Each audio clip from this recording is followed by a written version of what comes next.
আমাদের বাংলাদেশি পাসপোর্ট বলে। তা আমাদের বাংলাদেশি পাসপোর্টের কি কোনো দাম নেই? রাত 9টায় বিমানের এক কর্মকর্তা আসছেন আমাদেরকে সরি বলার জন্য। Thank you.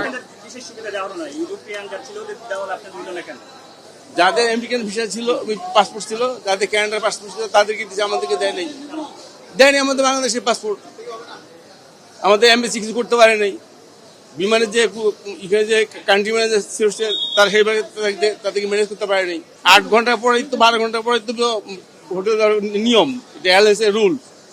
অথচ আমরা 40 ঘন্টার মধ্যে থেকে আসলাম, আমরা একটা যাযাবর জীবনটা মনে করে আসলাম। হ্যাঁ, শুরুতে বাংলাদেশ বিমানের অনেক গাফিলতি অবশ্যই ছিল। আমি মনে করি আমার দিক থেকে, কারণ আমার 4 মাসের বাচ্চা নিয়ে আমি 39 ঘন্টা রোমের এয়ারপোর্টে বসেছিলাম, যেখানে আমার শোয়ার কোনো ব্যবস্থা ছিল না। খাওয়া দাওয়ার কষ্ট ছিল।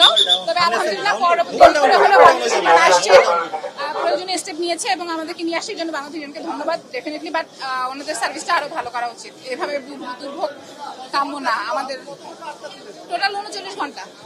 মানে কথা বলতে শক্তি পাইতেছি না। তবে সবচেয়ে শুকরিয়া আল্লাহ তাআলার কাছে, উনি আমাদের এই পর্যন্ত এখনো সবাইকে সুস্থ ফিরে আনছে, আলহামদুলিল্লাহ। সবচেয়ে বড় কথা, আমরা বৃহস্পতিবার রওনা দিছি টরন্টো থেকে, 6 তারিখে রওনা দিছি। আমরা বাসা থেকে প্রায় বৃহস্পতিবার 6টা বাজে রওনা দিছি, সকাল 6টা বাজে।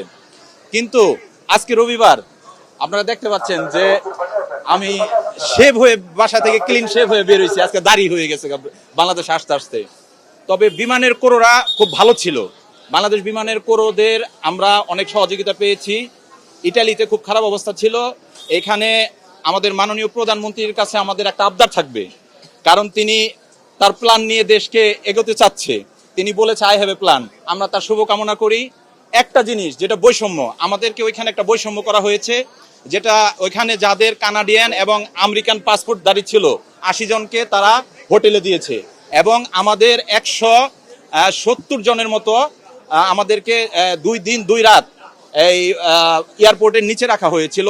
কেউ বিছানায় ঘুমাইছে, কেউ চেয়ারে ঘুমাইছে। বিছানায় ঘুমাইতে পারে নাই, যেমন শুয়ে ছিল, করছে, কেউ চেয়ারে বসে ছিল। মাননীয় প্রধানমন্ত্রীর কাছে আবদার থাকবে, তিনি নতুনভাবে দেশ সাজাচ্ছেন, তার কাছে যে বিগত 17 বছরে যেসব বিমানে যা ছিল তা যেন চেঞ্জ করা হয়। কারণ চেঞ্জ করা হয়, এখন নতুন বাংলাদেশে নতুন কিছু থাকবে, এটাই আমাদের প্রত্যাশা। কারণ পুরান কিছু আমরা দেখতে আর চাই না প্রধানমন্ত্রীর কাছে। প্রধানমন্ত্রী বলেছে আই হ্যাভ এ প্ল্যান, আমরা তার শুভকামনা করি। তার প্ল্যান মতো এই বৈষম্য দূর করতে হবে, যে বৈষম্যের কারণে আমাদের 80 জনকে হোটেলে থাকতে হলো ভিসা দিয়ে, এবং আমাদেরকে এই এয়ারপোর্টের নিচে রাখা হলো আমাদের বাংলাদেশি পাসপোর্ট বলে। তা আমাদের বাংলাদেশি পাসপোর্টের কি কোনো দাম নেই? আমাদের বাংলাদেশি পাসপোর্টকে প্রধানমন্ত্রী সবার কাতারে রাখবে, সেটাই আমাদের প্রত্যাশা। খুব অসুস্থ, কারণ আমাদের 96 ঘন্টা পার হয়ে গেছে টরন্টো থেকে রওনা দেওয়ার পর। এখন আমরা এইখানে আসছি।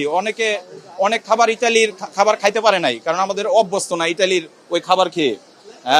যেটা বললাম না, তবে বাংলাদেশের বিমানের ক্রুরা খুব ভালো ছিল। আমাদেরকে বিমানে ওঠার পর এবং ওইখানে অনেক সেবা দিতে চেষ্টা করেছে, এবং বিমানে অনেক সেবা দিয়েছে। আমাদের টরন্টো থেকে ফ্লাইটটা ছেড়ে আসে ঢাকার উদ্দেশ্যে। তো সেখানে হচ্ছে আমাদের রোমে যে বিরতি নিতে হয় রিফুয়েলিং এর জন্য, যেটা স্বাভাবিকভাবে সবসময় নেয় ওরা। তো রোমে 1 ঘন্টার একটা যাত্রা বিরতি দেয়। এই বিরতির সময় হচ্ছে প্যাসেঞ্জাররা বিমান থেকে নামার কোনো পারমিশন থাকে না, ওখানেই থাকতে হয়। তো ওই 1 ঘন্টার মধ্যেই হচ্ছে আমাদের মূলত প্লেনের ত্রুটি ধরা পড়ে। সেই ত্রুটি ধরা পড়ার পরবর্তীতে আমাদেরকে প্লেনেই অপেক্ষামান রাখা হয়, যে তাদের ইঞ্জিনিয়ার এবং টেকনিশিয়ান হচ্ছে ত্রুটি ঠিক করার জন্য কাজ করে যাচ্ছে। সেই দেরি করতে করতে আমাদের প্রায় 3 ঘন্টা 4 ঘন্টা এরকম পর্যন্ত সময় পার হয়ে যায়। তখন হচ্ছে আমরা যাত্রীরা হচ্ছে সবাই উদ্বেগ হয়ে যায় যে আসলে আমাদের এখন কি করা হবে, বা যেহেতু 3 থেকে 5 ঘন্টা পার হয়ে গেছে, আমাদেরকে কেন ডিসএম্বার্কমেন্ট করা হচ্ছে